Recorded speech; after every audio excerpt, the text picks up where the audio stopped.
people who have celebrated in this year, at some point, to some extent correctly, are those who fought for Indian independence. And of course, they have a great contribution.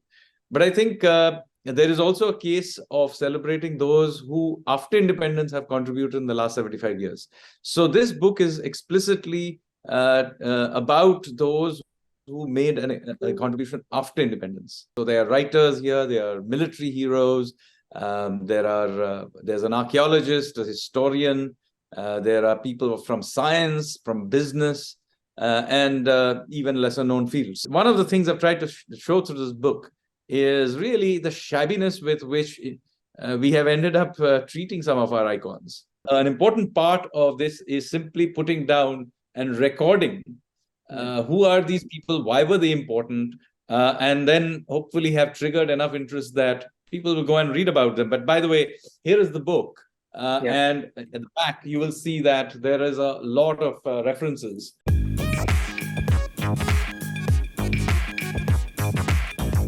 Hello, everyone. Welcome to News 18. We have with us economist and writer Mr. Sanjeev Sanyal. He's here to talk about his new book, Iconic Indians, which you can see here.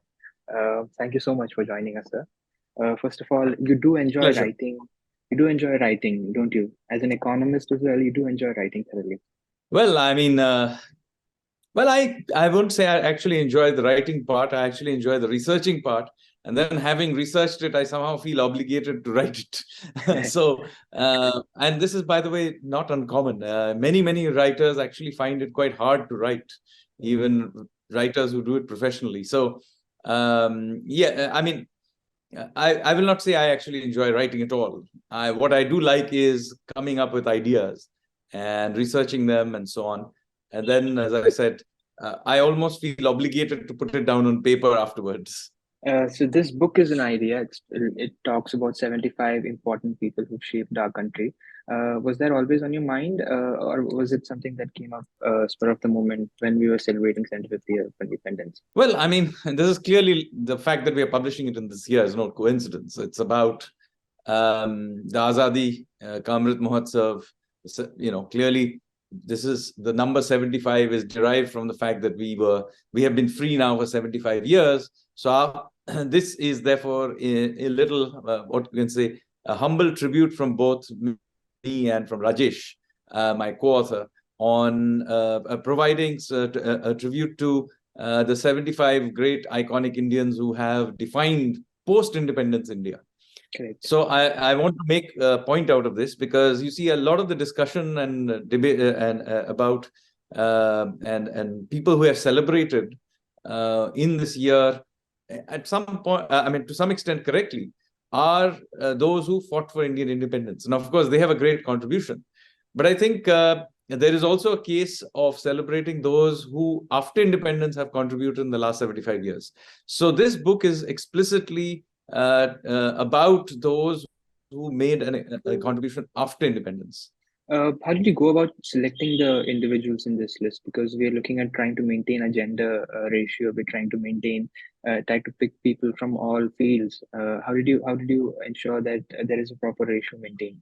So this is a tricky thing. As you can imagine, there is a tendency in India that iconic Indians become eventually politicians, Bollywood stars, and cricket stars. Right. And so, we were very clear right from the beginning that while we will take people from all these fields, the fact is that we made sure that there are people from diverse fields. So there are writers here, there are military heroes, there's an archaeologist, a historian, there are people from science, from business, and even lesser known fields. So there are a lot of people from different fields. There's also an issue of course, diversity across the country.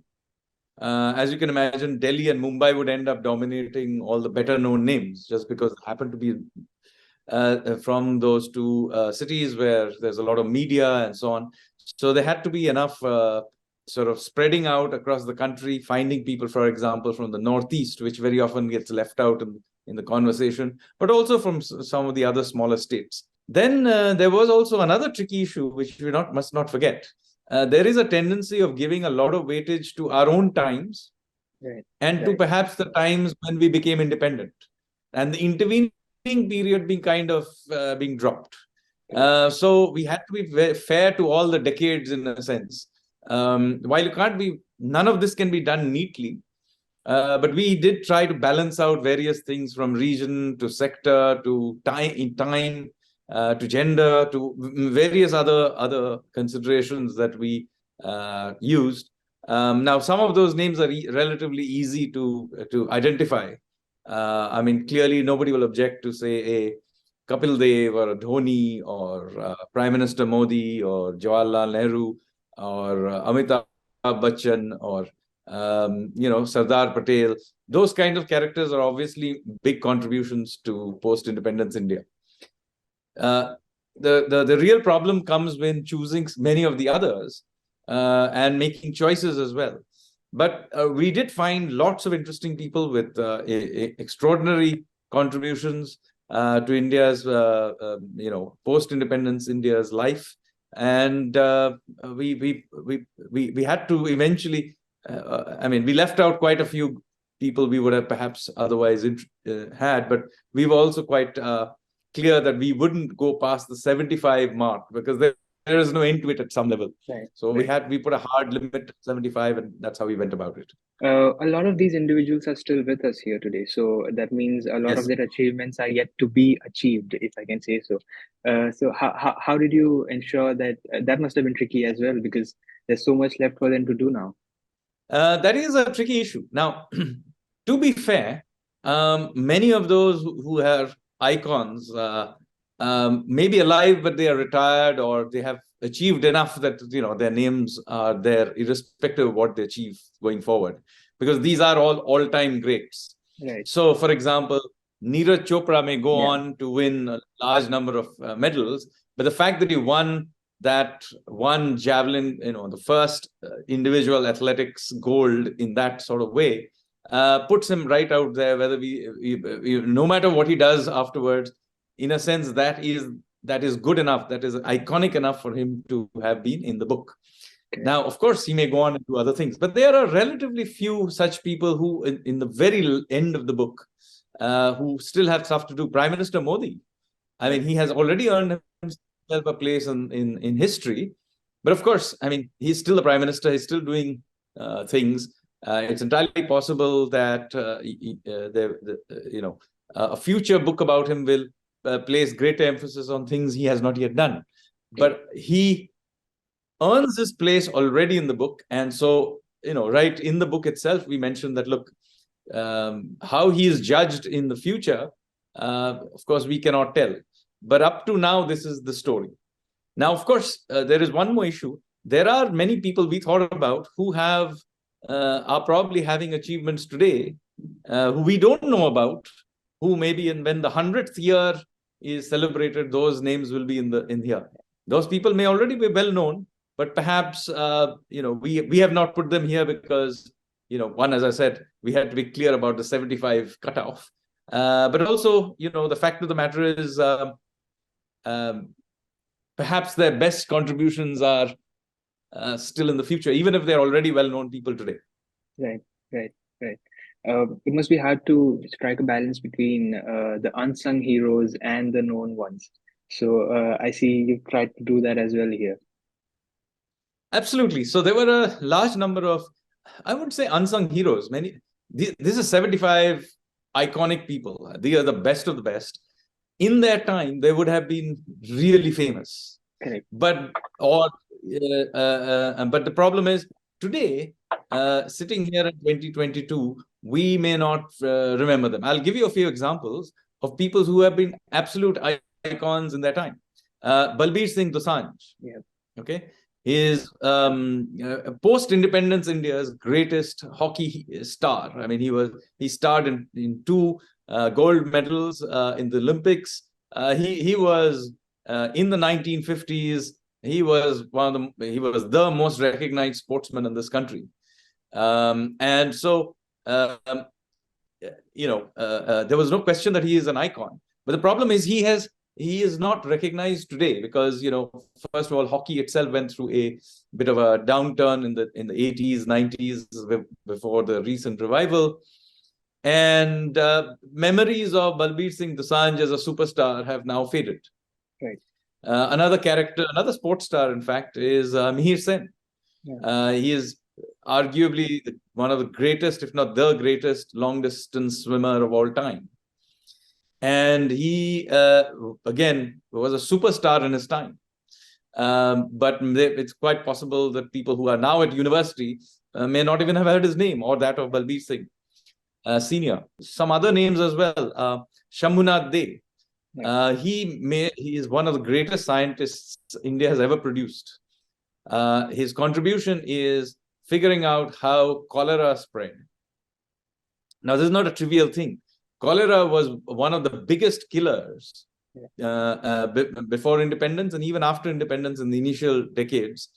There you would be massive outbreaks of cholera. Lakhs of people would die from it, not just in India, but worldwide. And his contribution of figuring this out was a seminal contribution. He was nominated even for the Nobel Prize. But ironically, in India, he is almost forgotten. Even in the medical field, unless you happen to be doing something in the field of cholera, communicable diseases, or something like that, you may not even have heard his name. So there is this issue of unsung heroes. But let me say that they were not necessarily always unsung. They were well known in their time or in their field, but somehow we have not continued to remember them. And the purpose of the book, in some ways, is to remember them. I asked that because it also has Mr. R.C. Majumdar, who I'm sure inspired you as well. R.C. Majumdar is perhaps the greatest historian India has ever had, by some margin. Even those who sort of disagree with his writings still end up having to use him as a resource. So, point is that R.C. Majumdar, ironically, was able to write much more freely in British times than after independence, because, and I mentioned this in the book as well, that when he began to write the history of India's freedom struggle, he gave a much more broader, holistic view of how India became free, what were the various streams of resistance to colonial rule. But of course, that was not popular with the particular stream of the Congress party that came to power after independence. So he was pushed out of the committee which was supposed to write the official history of the independence struggle. And of course, he published some of his books separately. But I'm just telling you how he was hounded out. And in fact, this ideological hounding is a common theme that pops up in many characters. R.C. Majumdar is only one of the characters that faced it. Another character who faced it was Mihir Sen. He was, of course, one of India's greatest swimmers of all time, but many people forget he was also an extremely successful barrister and a very successful businessman. And he was in the 1960s and 70s, he was one of India's top garments and textiles exporters, and fabulously wealthy. And then he fell foul of Jyoti Basu because he refused to contribute to the CPIM party funds. And in fact, stood against Jyoti Basu in an election against him. And so Jyoti Basu actually shut down all his factories in Bengal and bankrupted him. So he died, ironically, a bankrupt. So here is a real icon of India in multiple fields. And he died a poor man, bankrupted and very sad, almost unsung. And so one of the things I've tried to show through this book is really the shabbiness with which we have ended up treating some of our icons. How did you settle on sort of disagreements with Mr. Rajesh Singh? Because he co-wrote the book with you. I'm sorry. Well, I mean, obviously, you can imagine this is give and take in any such thing. Now, there's a whole list of people who everybody agrees. I mean, there's no question that you're going to have people like, say, Kapil Dev, Dhoni, or even R.C. Majumdar, or Mihir Sen. But there were people that he may have felt more strongly about, I may have felt strongly about. So there were trade-offs that we made. I don't think it was too difficult in the end. The book was actually, it went off quite smoothly. I don't think there was any particular disagreement that which we got stuck in too much. In the end, our focus was really getting the book out in time. During this calendar year, this not the calendar year, but this year of Azadi Ka Mahotsav, Amrit Mahotsav. So the idea was, let's get this book out before, if possible, in 2022, but certainly before we end up with the next, 15th of August, and we have lost the year, so to speak.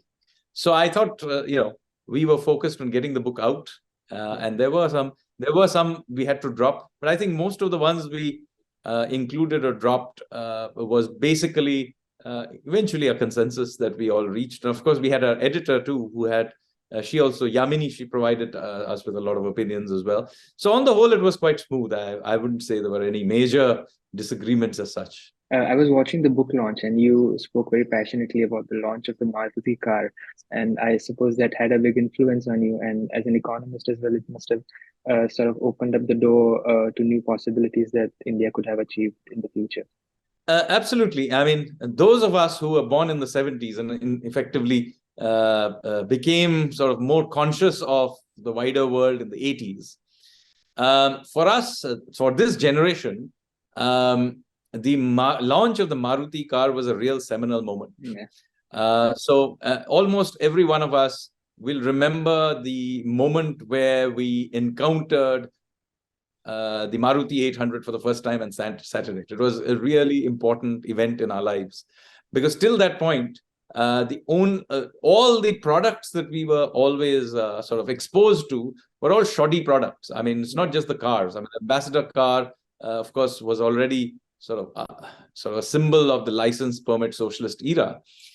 But it was everything else. Everything that we had was, most of what we consumed at that time was produced in India, and it was shoddy.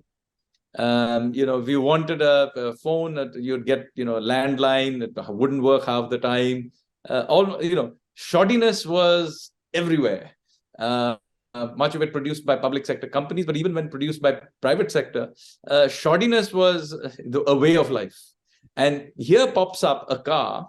Initially, at least, it was produced by sets that had been imported and just assembled by Maruti, but nevertheless very quickly produced in India with Japanese assistance. But many of these other things were also with foreign assistance. By the way, the Ambassador car is also a foreign import, so that's not a problem here. The Maruti 800 was sort of a breath of fresh air, car that actually worked. When you actually pressed the accelerator, it responded. So in that sense, it was a real moment that even we here in India could aspire to things that actually worked. Do remember again that back in the 80s, people didn't go abroad so often. So in some ways, whenever we did get a glimpse of the rest of the world through things that maybe some relative had gone abroad, or we had some NRI cousins who would come back, and that was the only time in which we saw some products that actually worked or had high quality. And suddenly here is a high quality product right in our midst. So that's why I said it was a real breath of fresh air. And so the Maruti moment, I would say, was very, very important. Right. This book is also an introductory gateway to these personalities, because these are short biographies. And then if you're interested, then you can read more. For instance, with Baba Sahib Ambedkar or with Sardar Patel, if you read this short biography, you're interested to know more, and then you can read their works. Absolutely. This is not an attempt to sort of provide a comprehensive view of every individual. It's not possible. 75 characters, 2,000 words on them. So this is very, a lot of it is just skimming.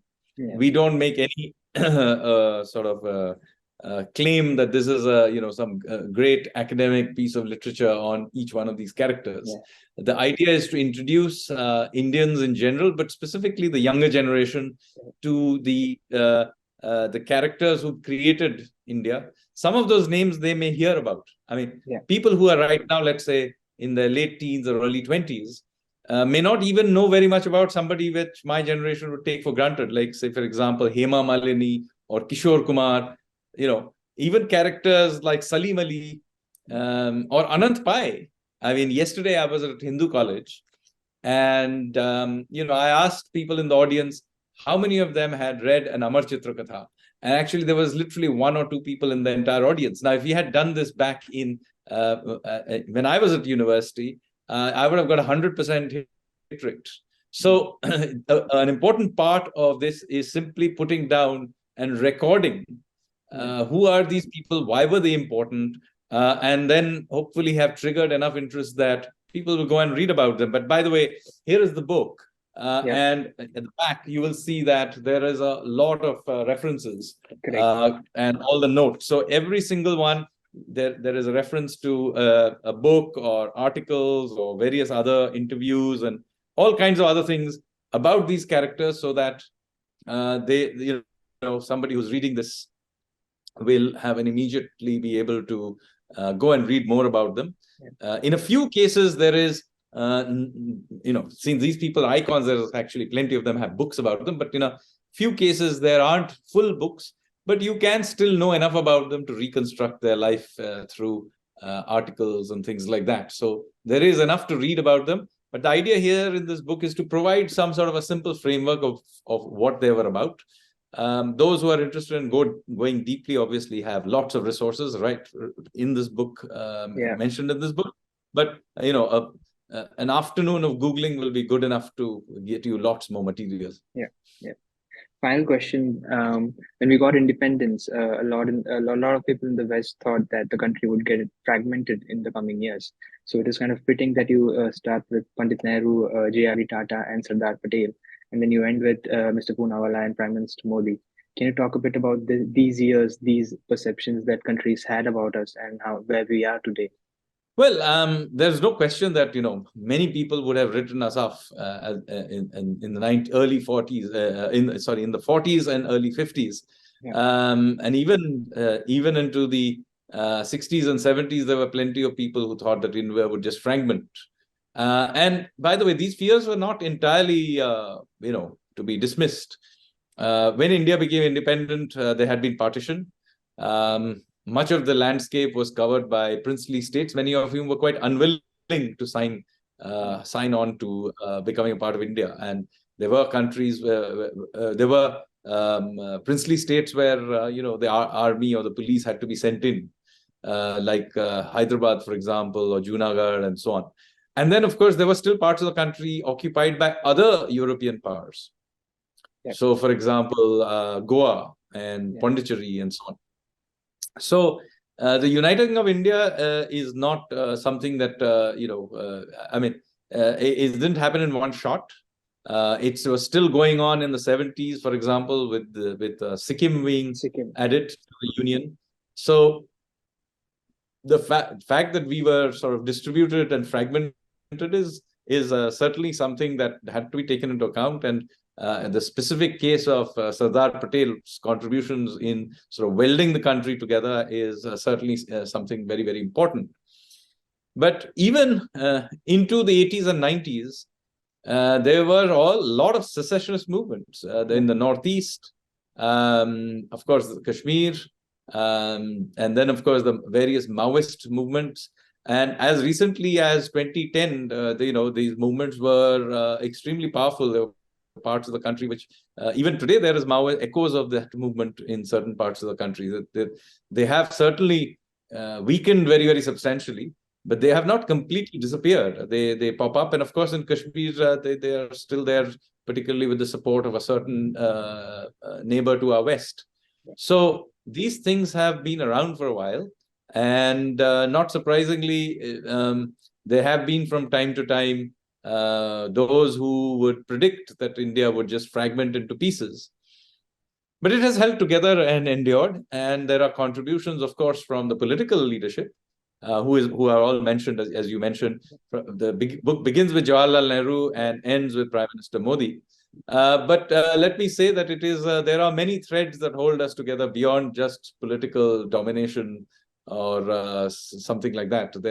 There is an common understanding of our history, our sports heroes, the music we enjoy, and so on. And so there are many, many threads that hold the country together. I've not talked about it in this book, but if you go to even the most remote places in the country, one of the things that has happened is that the default breakfast is now become South Indian. So I have had idli vada and dosas in Arunachal, and then in Imphal. It's almost like if they don't know what to serve you, they sort of pull out some chutney and sambar and idli, and say, and there is an assumption that you would be okay with it. So and similarly, you go on taxis anywhere in the country, there you'll hear Bollywood music, but increasingly music from other regional language music as well. For example, the music from the movie Kantara now. Correct. Yes, it's a Kannada film.